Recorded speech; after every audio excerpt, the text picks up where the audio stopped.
Hey guys, today we're going to study totalitarianism and we're going to apply totalitarian examples to the countries of Nazi Germany, Fascist Italy, and the Soviet Union.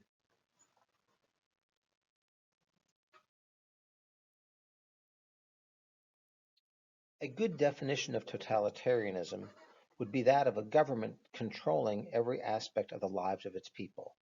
And these governments emerged during the 1920s and 1930s in the aforementioned countries. They were different than the traditional conservative authoritarian governments that existed prior to the 20th century. So, for example, traditional conservative governments would include the anti democratic governments in Europe, um, Metternich, Bismarck, Catherine the Great, Louis XIV. And those governments really limited popular participation in government. You know, the landlords, the bureaucrats, high church officials generally favored the status quo, and those that were seen as liberal or subversive were more seen as radical, so to speak. And when all was said and done, conservative authoritarianism was really a movement at controlling the upper classes. In turn, monarchies would often give the upper classes good control over their peasants or the serfs, depending on which country it would be. That changed in the 20th century with the introduction of totalitarian governments. Totalitarian governments essentially operate on the premise that everything was in control by the government. And with that said, nothing was outside the control of the totalitarian state. Totalitarian governments were also different than traditional conservative governments in the fact that it was aimed at the masses. This is evidenced in the mass rallies you see in Nazi Germany or the May Day celebrations that took place in the Soviet Union as well. The methods included advanced use of technology, including the automobile. Um, the automobile, or the Volkswagen in Nazi Germany, was created as a people's car, and it was meant to improve living conditions for the lower middle classes. Furthermore, the telephone was used, but most importantly, the radio. The radio allowed better communications, and another way in which 20th century dictators were different than their previous authoritative rulers was the fact that they were able to use better communication during this time period as a result of greater technology. As far as indoctrination, the dictators generally controlled the economic, the social, the intellectual, the cultural aspects of people's lives. Uh, Art, film, and so forth were run by the state. And essential to successful totalitarianism will be the use of terror tactics. The secret police, such as the Gestapo in Nazi Germany and the Cheka, later renamed the KGB in the Soviet Union, ensured strict compliance to the nation's laws. Some historians argue that the concept of totalitarianism emerged from World War I when individual liberties were subordinated by the total war effort. Lenin, in particular, showed how a dedicated minority, such as the Bolsheviks, could make a total effort over a less determined majority, and provided a model for single party dictatorship. Mussolini, who legally was appointed prime minister by the Italian king, also provided a model for a single party dictatorship, and within a few years of being appointed, other parties ceased to exist and were no longer allowed. Essentially, nothing was outside control of the state. Everything was for the state. And totalitarian governments had very strong centralized bureaucracies that were controlled by the one leader or party.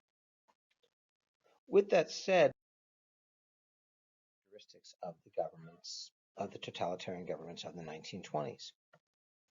First off, as previously stated, there was one leader or party. In Germany, it was the Nazi Party. The leader was Adolf Hitler. In Italy, it was the Fascist Party. The leader was Benito Mussolini. And in the Soviet Union, it was the Communist Party. Lenin was the earliest leader, later Stalin. These were the only parties that were allowed in these countries. Furthermore, As stated earlier, this was based on the masses and relied heavily upon propaganda. Joseph Goebbels ran a very smooth propaganda machine in Nazi Germany that glorified Adolf Hitler as the savior of Germany. The same propaganda machine taught how Jews were subhuman and Slavs were subhuman, and the qualities of the Aryan race, which really didn't exist. They used film, posters, art, whatever was in their means that they could use, and basically established so-called cults of personality for their leader that portrayed the leaders as superhuman.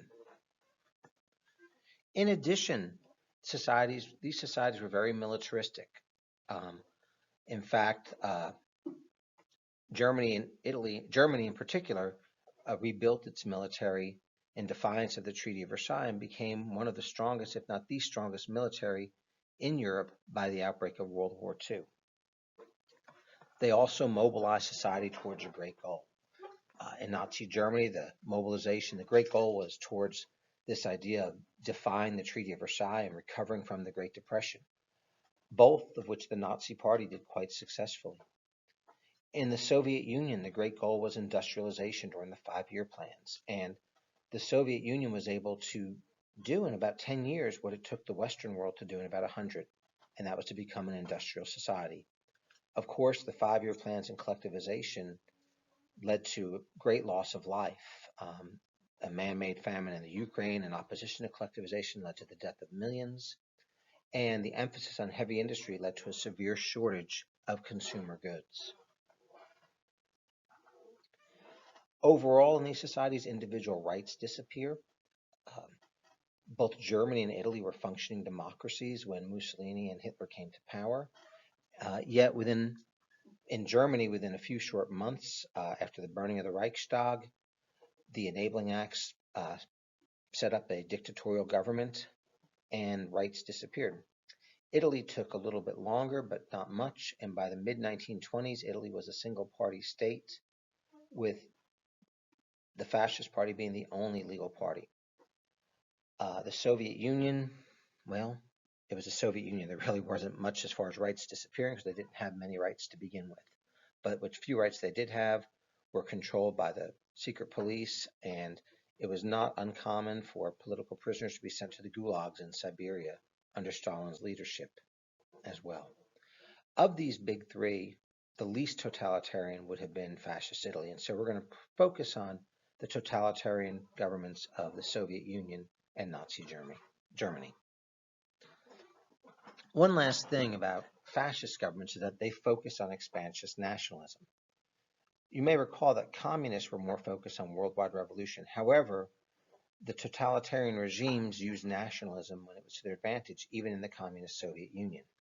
For example, during the Russian Civil War, they were able to effectively mobilize against the whites because of foreign aid coming into the whites, resulting in a red victory. Later on, the idea of socialism in one country, Stalin's plan to make the model communist country be the Soviet Union, contributed to this as well. However, the fascists really focused on this idea of expansion. The German policy of Lebensraum, or living space, which was spelled out in Mein Kampf, encouraged that the Germans needed to expand and to move eastward and to take over the fertile lands of the Soviet Union. Even the Italians focused on expansionist nationalism and wanted to develop an empire as symbolized by their conquering of Ethiopia in 1936 and their annexation of Albania in 1939.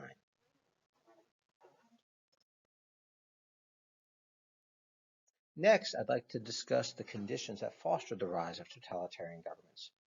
One question that is puzzling is that why were the people of governments of Germany and Italy willing to give up their rights for these totalitarian regimes, especially in Germany? Probably the most important reason or cause of the rise of totalitarian regimes were unfavorable economic conditions. In the years following World War I, Italy suffered a post-war economic depression. There were numerous worker strikes, plus a number of people returning from the war who were unable to get jobs. This led to civil unrest, and Mussolini's black shirts went around basically as political thugs beating up communists and socialists uh, during this time period. But by doing this, they were able to get the support of the middle class who thought they could eliminate the threat of big labor and the threat of socialism. In the Soviet Union, economic conditions had been poor since prior to the Tsar and very limited rights. So as a result, it was a much easier transition to totalitarian rule in that country. As far as Nazi Germany, it had it had arisen due to the failure of the Weimar government. The Weimar government was the first attempt at German democracy, and unfortunately, by 1929, unfavorable economic conditions caused by the Great Depression led to unemployment rates as high as 43% in some areas, 43%, with some areas much higher.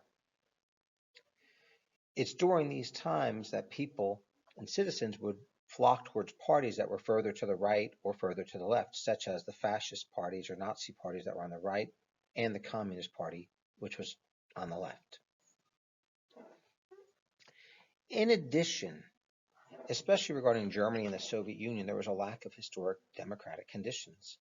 As previously stated, the Weimar government was Germany's first attempt at a democracy, and unfortunately, the Weimar government was stained with the sin of accepting the Versailles Treaty. And so the 13 short years of German democracy didn't help stave off totalitarian rule. Once again, Russia had maybe 6 months of democracy during the provisional government of Kerensky, and even that democracy was very limited. And so this lack of historical democratic conditions makes it easier for a country to be ruled by totalitarian leaders. There's also the failure of the government to control the paramilitary. Many students do not understand what a paramilitary is, but it's a military organization that exists but is not a part of the state. So, for example, in our country, we have the U.S. military, the Army, the Navy, the Air Force. But there are smaller military or paramilitary groups that exist that do not have the endorsement, nor are they recognized by our government. In the case of Italy and Germany, these groups were the black shirts and brown shirts, respectively. And like I said earlier, these groups acted as somewhat as political thugs going against their enemies. The brown shirts in Nazi Germany marched around and they used this visual support to show this great Germanness to them that was impressive to many people. And the government was really just simply unable to stop these paramilitary organizations from forming. By 1933, there were well over a million, if not more, members of the brown shirts, while there was only 100,000 regular people within the German army itself. As far as the Soviet Union, although there wasn't an official paramilitary for the Bolshevik Party, the Bolsheviks did control the Petrograd Soviet during the provisional government, and this Petrograd Soviet had quite a bit of influence over the government during that time period. Totalitarian regimes used an exaggerated sense of nationalism, especially in the fascist countries of Italy and Germany, which continues. But once again, as stated earlier, even the Soviets were forced to rely upon this exaggerated sense of nationalism, especially during the Russian Civil War when foreign troops were on their soil.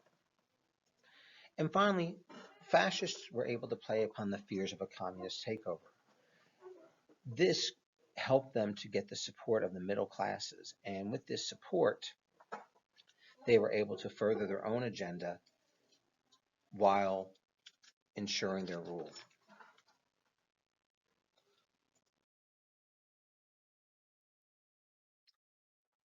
Finally, I'd like to point out the differences and similarities between communism and fascism.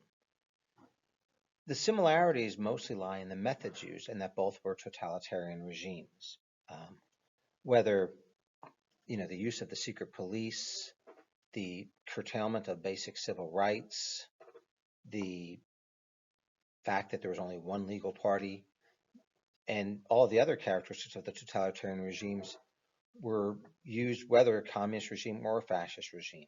And in fact, continued in other communist states in addition to the Soviet Union. For example, China practiced much of these same methods in the post-World War II period. The differences mainly lie in the ideology. Whereas communists may use nationalism to their advantage, they preach the idea of worldwide revolution and are much more international in scope.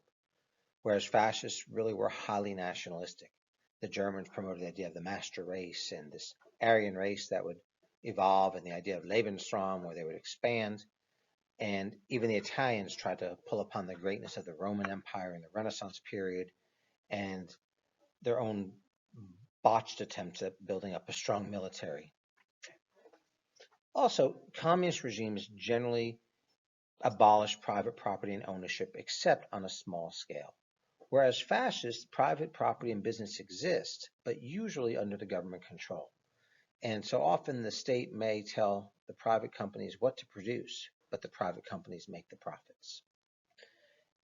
And finally, the idea of the state. Once again, and these circles are a little bit backwards, communists, the state will disappear, whereas fascists tend to glorify the state. So disregard that on the bottom and reverse that last one. I did not realize that was so off there. Anyway, one last thing. We talk about the political spectrum before and the right and the left. And I'd like to point out that the political spectrum, instead of a line, can also be a circle. The far right would be the far fascist regimes here, as indicated by the line, whereas the far left would be the communist regimes, as indicated by the line there. With that said, once again, this kind of supports the idea of the circles, that both fascism and communism were totalitarianism, but ideologically were different than the other.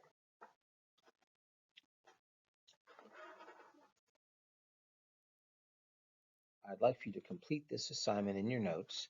We've talked about things in Nazi Germany and the Soviet Union, and there's other things that you read about. I'd like you to take a moment and, using the SPRITE method, remember SPRITE stands for social, political, religious, intellectual, technological, and economic characteristics.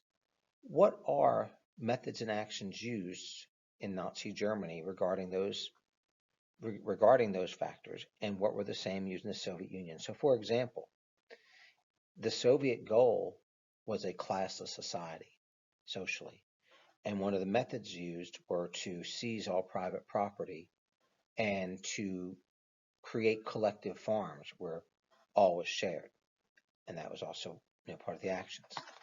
In Nazi Germany, there were distinct social classes, and private property still existed, and so one of the social characteristics within Germany was there continued to be a class system, and in fact, those that benefited under the previous system continued to benefit as well. So take about 15 minutes, 20 minutes, and go through your notes and fill in this graphic organizer with this.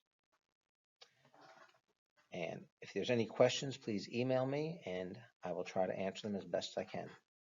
Thank you.